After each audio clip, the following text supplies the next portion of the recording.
किस्मत सिर्फ दरवाजा खोलती है दोस्तों, लेकिन अंदर जाकर मेहनत ही अपनी जगह बनाती है। इसलिए किस्मत के साथ साथ अपनी मेहनत पर भी उतना ही भरोसा रखो। नमस्कार दोस्तों, मैं ज्योतिष आचार्य सचिन कुकरेती आप सबका अपने चैनल नीलकंठ ज्योतिष में हार्दिक अभिनंदन करता हूं। दोस्तों, आज का ज्योतिष का कार्यक्रम टॉरस वृषभ राशि आपके लिए बहुत विशेष कार्यक्रम है। आपने स्वयं थंबनेल में देख लिया होगा, साल 2026 के कुछ महीने तो चले गए हैं, लेकिन वो महीने अभी बाकी हैं जहां पर बहुत बड़ा महापरिवर्तन होने वाला है। शनि ग्रह वक्री होंगे, बृहस्पति अभी कर्क राशि में आए हैं, लेकिन आने वाले टाइम पर बृहस्पति भी वक्री होंगे इसी साल। मंगल ग्रह का परिवर्तन, सूर्य का हर महीने का परिवर्तन, शुक्र बुध का परिवर्तन आपके जीवन में क्या परिवर्तन लेकर आएगा। अगर आप आने वाले समय के बारे में जानना चाहते हैं तो आप सही वीडियो पर आए हैं। आपको बहुत डिटेल में समझाने वाला हूं कि ये आधा साल 6 महीने जुलाई 2026 से लगाकर दिसंबर 2026 वृषभ राशि आपके जीवन में क्या बड़ा बदलाव होकर रहेगा, और हर एक विषय पर बहुत डिटेल में सटीक जानकारी। वीडियो लंबी हो सकती है, इस पर ध्यान मत दीजिएगा, ध्यान ये दीजिएगा कि आपके जीवन में क्या बड़ा बदलाव होने वाला है। चलिए फिर करते हैं दोस्तों शुरुआत। यह कार्यक्रम जन्म राशि चंद्र राशि पर आधारित है। अगर आप अपनी जन्म कुंडली पे विश्लेषण करवाना चाहते हैं, नंबर चैनल और वीडियो के डिस्क्रिप्शन में है। चलिए फिलहाल फोकस करना होगा आपको, यहां पे समझ में आ जाएगा आपको सब कुछ। ओके, ये आपकी राशि है वृषभ राशि, दूसरे नंबर की राशि है आपकी, राइट। आपके फर्स्ट हाउस में कौन है? मंगल है। ये जुलाई 2026 का ट्रांजिट है, राइट। फर्स्ट हाउस में मंगल है, सेकंड हाउस में सूर्य है, थर्ड हाउस में आपके शुक्र गुरु और बुध है, आपके फोर्थ हाउस में है केतु, 10th हाउस में है राहु, आपके 11th हाउस में है शनि ग्रह सैटर्न। अच्छा, कुछ लोगों का प्रश्न था कि साढ़े साथी कब शुरू होगी, कब होगी शुरू साढ़े साथी शुरू होगी आपकी जून 2027 में, अभी नहीं है, नेक्स्ट ईयर शुरू होगी जून में, 3 जून को, ठीक है। अब देखिए, आपके फर्स्ट हाउस में मंगल है, और मंगल कब तक है फर्स्ट हाउस में? आपके 3 अगस्त तक मंगल फर्स्ट हाउस में है। मंगल की एनर्जी फर्स्ट हाउस में। फर्स्ट हाउस किस चीज का होता है? हमारा सेल्फ, हमारा नेचर, हमारा मस्तिष्क होता है फर्स्ट हाउस। जब तक मंगल फर्स्ट हाउस में है, अग्रेशन, पेशेंस में कमी, एकदम से गुस्सा कर देना, सारी चीजों के बारे में प्रेडिक्शन करूंगा धीरे धीरे। तो मंगल का फर्स्ट हाउस में बैठना थोड़ा सा अग्रेशन देगा आपको, थोड़ा जल्दबाजी करेगा आपको। कब तक? 3 अगस्त 2026 तक। फिर 3 अगस्त को मंगल सेकंड हाउस में आएंगे, और कब तक रहेंगे? 19 सितंबर तक यहां रहेंगे मंगल आपके सेकंड हाउस में, जो कि कहां के स्वामी है? 7th और 12th हाउस के स्वामी होकर। ओके, मंगल सेकंड हाउस में रहेंगे। एक चीज का ध्यान रखना, 3 अगस्त से लेकर 19 सितंबर, फीमेल है आप मेल है, सबके लिए है ये कार्यक्रम। वापस से अपनी वाणी की वजह से लव रिलेशन नहीं, रिलेशन, मैरिड लाइफ, दोस्ती, यारी, कुछ भी, क्योंकि जब मंगल सेकंड हाउस में आते हैं 12th लॉर्ड होकर, मार्केस होकर, 7th लॉर्ड होकर, तो अपनी वाणी की वजह से सामने वाले के साथ में फाइट, थोड़ा बहुत उतार चढ़ाव, अप डाउन हो सकता है, इसका ध्यान रखना होगा आपको, ठीक है ना। अगर आप स्वास्थ्य के बारे में जानना चाहते हैं, हेल्थ, तो हेल्थ के बारे में विचार करूं, ठीक है। शनि आपके 11th में है, शुक्र गुरु बुध आपके हैं, लेकिन शुक्र आपके जो है वो जस्ट यहां पर आने वाले हैं 5 जुलाई को, राशि के स्वामी होकर फिर यहां आएंगे। फिर काफी लंबे टाइम तक शुक्र जो है वो तुला राशि में ही रहेंगे, सितंबर भी और ऑलमोस्ट अक्टूबर भी, ठीक है।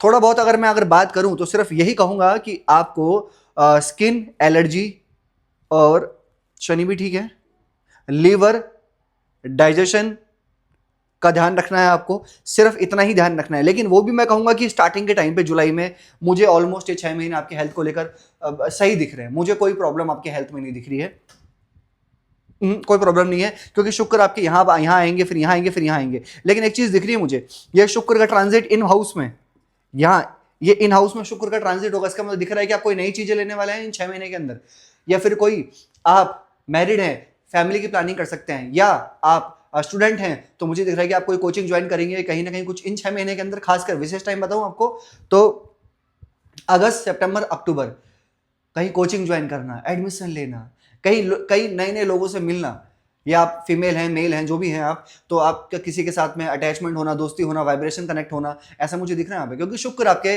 4th हाउस में, कंफर्ट जोन रहेगा, आपको कंफर्ट जोन ज्यादा देखेंगे आप, घूमने फिरने के योग अच्छे, ऐसा दिख रहा है कहीं ट्रैवलिंग करेंगे, कहीं मौज मस्ती रहेगी, एंजॉय पूरा रहेगा वृषभ राशि यहाँ पर, क्योंकि शुक्र आपके 4th हाउस 5th हाउस में रहेंगे।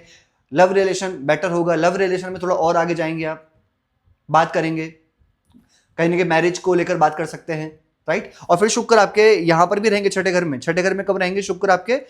सितंबर में भी रहेंगे 3 सितंबर को, और अक्टूबर में भी ऑलमोस्ट रहेंगे। तो शुक्र का छठे घर में बैठना ऋण रोग शत्रु पर विजय प्राप्त होगी। अगर आप अभी कहीं फंसे हुए हैं तो हाँ, वो महीना ऐसा होगा 2 महीने सितंबर अक्टूबर जहां पर आप निकल जाओगे कहीं से भी बाहर, कोर्ट कचहरी या इन सब चीजों से बाहर निकल जाओगे। ठीक है। और हाँ, आगे अगर मैं बात करूं तो मुझे पढ़ाई जो है आपकी ऑलमोस्ट अच्छी दिख रही है, क्योंकि 3 सितंबर को शुक्र तुला राशि में आएंगे और 7 सितंबर को बुध जो है वो कन्या राशि में प्रवेश करेंगे। तो ये जो सितंबर का टाइम पीरियड दिख रहा है, सितंबर अक्टूबर का, ये अति सर्वश्रेष्ठ दिख रहा है मुझे, पढ़ाई को लेकर भी और आपके रिलेशन को लेकर भी। दोस्तों, इसके साथ साथ अगर मैं बृहस्पति के बारे में बात करूं, सबसे विशेष प्लेनेट, रिस्पॉन्सिबिलिटी सबसे ज्यादा उन्हीं के पास है। बृहस्पति आपके 3rd हाउस में है और 3rd हाउस में ही रहेंगे 1 नवंबर तक, यहां पे, जो कि आपके 11th लॉर्ड और भाग्य स्थान को देख रहे हैं। अच्छा, आपको कमेंट करना होगा, और बिल्कुल करना होगा, करना ही होगा, 1 नवंबर से पहले पहले और अभी से लगाकर जुलाई से लगाकर आप कुछ ना कुछ ऐसा कार्य जरूर करवाएंगे अपने घर परिवार में जो सभी सुख सुविधाओं से रिलेटेड होगा। या तो वो कोई शुभ काम हो सकता है, या कोई मांगलिक कार्य हो सकता है, कोई नामकरण, किसी तरीके का, कुछ भी तरीके का, ऐसे मतलब किसी पंडित को बुलाकर अपने घर परिवार में कुछ कार्य करवाना।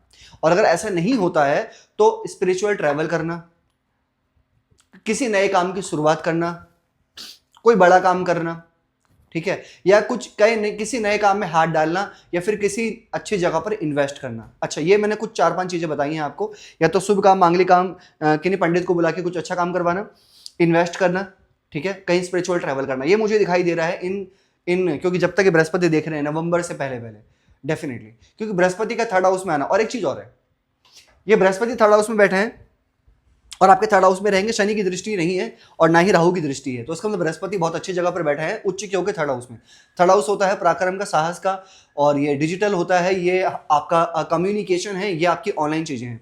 तो यानी कि कम्युनिकेशन आपकी बहुत अच्छी होगी, आपकी पब्लिक डीलिंग बहुत अच्छी होगी, आपका कोई भी कार्य आप ऐसा करते हैं जो ऑनलाइन से रिलेटेड है, ऑनलाइन कनेक्टेड है, तो ऑनलाइन कनेक्टेड काम आपके लिए बहुत अच्छा होगा, पब्लिक डीलिंग बहुत अच्छी होगी, मार्केटिंग का काम अच्छा होगा आपके लिए अगर आप करते हैं तो। इसके साथ साथ बृहस्पति का 3rd हाउस में बैठना, अगर आप अभी स्विच करके ऐसी कुछ चीजों में आना चाहते हैं, एआई, ऑनलाइन मार्केटिंग, है ना, या कुछ भी चीजें ट्रैवलिंग से रिलेटेड, या यूट्यूब, इंस्टाग्राम, फेसबुक, ऐसी कुछ चीजों में आना चाहते हैं और वहां पे वर्क करना चाहते हैं, तो मैं कहूंगा बृहस्पति आपको अच्छा रिजल्ट देंगे। और बृहस्पति की दृष्टि अपने घर पर है 11th हाउस में, 9वीं दृष्टि। बृहस्पति की 3 दृष्टियां होती है, 5, 7, 9, तो बृहस्पति 9वीं दृष्टि से 11th हाउस को देख रहे हैं नवंबर तक। तो मैं ये भी देख रहा हूं कि नवंबर से पहले पहले प्रमोशन होने की पॉसिबिलिटी बहुत अच्छी है, प्रमोशन हो जाएगा आपका।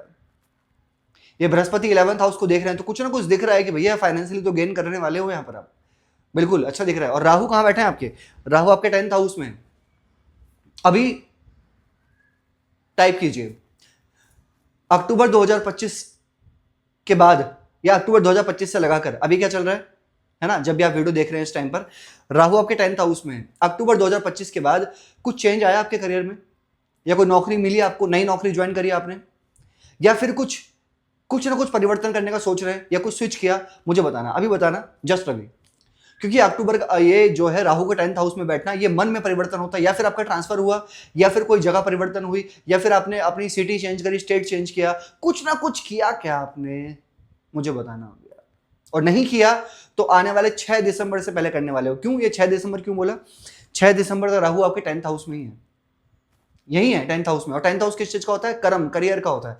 और जब भी करियर वाले हाउस में राहु आते हैं तो चेंज देते हैं ये, ठीक है। तो आपको चेंज नहीं मिला तो जस्ट मिलने वाला है, कुछ टाइम में एफर्ट्स पूरे डाल लो, कुछ ना कुछ परिवर्तन होने वाला है। हाँ, आपकी जन्म कुंडली कैसी है मैटर तो करता है, लेकिन ट्रांजिट भी मैटर करता है, ठीक है। अब चलिए आगे बढ़ते हैं और ये जान लेते हैं कि शनि ग्रह आपके जो हैं वो 11th हाउस में हो जाएंगे वक्री। वक्री यानी कि रेट्रोग्रेड। हाँ, इसके ऊपर एक वीडियो लेकर आऊंगा, बहुत जल्दी लेकर आऊंगा, ठीक है, 1 महीने के अंदर अंदर, क्योंकि 27 जुलाई को वक्री होंगे, उससे पहले वीडियो आएगी स्पेशल शनि ग्रह वक्री पे क्या फल देंगे आपको। लेकिन नॉर्मली बता देता हूं, देखिए 11th हाउस में शनि वक्री है, और जब से शनि 11th हाउस में आए हैं आपके, कहां के स्वामी है? 9th और 10th लॉर्ड, बहुत अच्छी जगह पर है। कहीं ना कहीं कुछ नया करने का जज्बा, या नई चीजों को सोचना, नया नया कुछ करना, क्योंकि 11th हाउस है डिजायर्स, प्रॉफिट्स, डिजायर्स का बढ़ना, ड्रीम्स का बढ़ना, लेकिन धीरे धीरे काम का होना, स्लोली शनै शनै होना। ये जब शनि वक्री होंगे 27 जुलाई को, और राहु भी 10th हाउस में है, तो वक्र होने का मतलब है कि अपने काम काज को लेकर कहीं ट्रैवलिंग पे जाना, कहीं मीटिंग अटेंड करना, ठीक है, रिस्पॉन्सिबिलिटी को लेना और उस रिस्पॉन्सिबिलिटी से सामने वाले को प्रसन्न करना, है ना, ऐसा। लेकिन ये शनि की दृष्टि आपके फर्स्ट हाउस में भी है और आपके पंचम में भी है, आपके 8th में भी है। ओके, ध्यान रखो अपने जिद्दी नेचर पे, अपने स्टबन पे ध्यान रखो। आपके घर वाले बोल रहे हैं कि उठना है 6 बजे, 7 बजे सुबह उठना है, तो उठ जाओ। ऐसा नहीं कि फिर आप लेट हो रहे हो और आपका जो शनि आपको फर्स्ट हाउस में देख रहे हैं, आपको लेजीनेस दे रहे हैं, है ना, ये थोड़ा थोड़ा आपको लेजीनेस दे रहे हैं। कभी कभी आपको मन कर रहा है काम करने का, बहुत ज्यादा रिस्पॉन्सिबिलिटी लेने का, लेकिन कभी कभी बहुत एकदम से आप लेजी हो जा रहे हो, इसका थोड़ा कंट्रोल करो आप। और शनि की दृष्टि पंचम भाव पे भी है। एक चीज है, वृषभ राशि अगर आप फैमिली की प्लानिंग कर रहे हैं तो टाइम बन रहा है। शनि की दृष्टि पंचम भाव में, तो समय निर्धारित हो रहा है, दिख रहा है कि कुछ ना कुछ हो सकता है यहाँ पर, है ना, अच्छा है। लेकिन हाँ, आपको स्टमक रिलेटेड भी ध्यान रखना होगा, खाने पीने पे ध्यान रखना होगा, डायबिटीज वगैरह इस चीज का विशेष ध्यान रखो। अगर पहले से है आपको तो कंट्रोल करो, अनकंट्रोल में नहीं। इसके साथ शनि पंचम को देख रहे हैं तो लीवर, डाइजेशन, इसका भी थोड़ा ध्यान रखना होगा आपको, ठीक है। और बाकी मुझे और कोई प्रॉब्लम यहाँ पे नहीं दिख रही है। और सूर्य आपके यहाँ पर है, अब यहाँ पर रह जाएंगे आपके 4th हाउस में 16 अगस्त से लेकर 16 सितंबर, ये टाइम फ्रेम गवर्नमेंट एग्जाम, आपके प्रॉपर्टी में कुछ बड़ा रेनोवेट करना, प्रॉपर्टी में डील करना, कहीं बड़े लोगों से मिलना, राजनीति में है आप तो अच्छा है, जमीन से रिलेटेड कार्य हैं, ये 6 महीने आपके लिए बहुत अच्छे हैं, बृहस्पति अच्छे हैं। राजनीति करियर है आपका, सूर्य 4th हाउस में आएंगे, 10th हाउस को देखेंगे, फिर पंचम भाव में भी आएंगे, यानी कि 16 अगस्त से लेकर 16 अक्टूबर का टाइम फ्रेम। राजनीति, बड़ी बड़ी सतह, बड़े बड़े पोस्ट में काम करते हैं, मैनेजमेंट संभालते हैं बड़ा, तो अच्छा होगा आपके लिए वो टाइम फ्रेम। क्या करना चाहिए वृषभ राशि आपको? सबसे पहले आपको शुक्र का बीज मंत्र करना चाहिए। ओम द्राम द्रिंद्रोम से शुक्राय नमः, डेली 108 बार। हनुमान चालीसा का पाठ फॉलो करो, उगते हुए सूर्य को जल चढ़ाइए, आदित्य हृदय स्तोत्र का पाठ करो या सुनो, विष्णु सहस्त्र नाम का पाठ करो या सुनो जरूर। कैसे लगे आपको वीडियो? लाइक कीजिएगा, शेयर कीजिएगा, बने रहेगा दोस्तों हमारे साथ में। हर हर महादेव।